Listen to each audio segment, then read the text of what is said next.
मैं देश को ये भी विश्वास दिलाऊंगा कि तीसरे टर्म में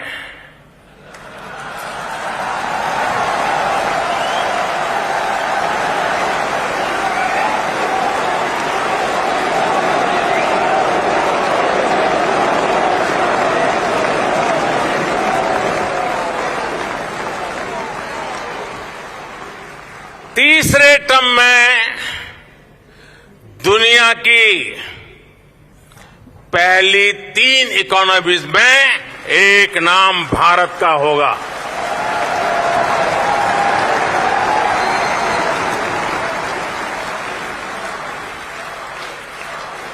यानी तीसरे टर्म में पहली 3 इकोनॉमी में गर्व के साथ हिंदुस्तान खड़ा होगा। दोस्तों,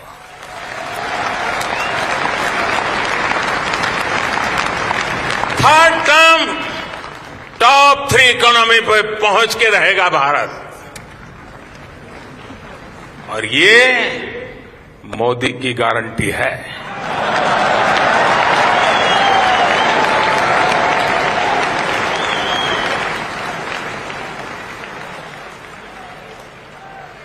मैं देशवासियों को ये भी विश्वास दिलाऊंगा कि 2024 के बाद हमारे तीसरे टर्म में देश की विकास यात्रा और तेजी से बढ़ेगी।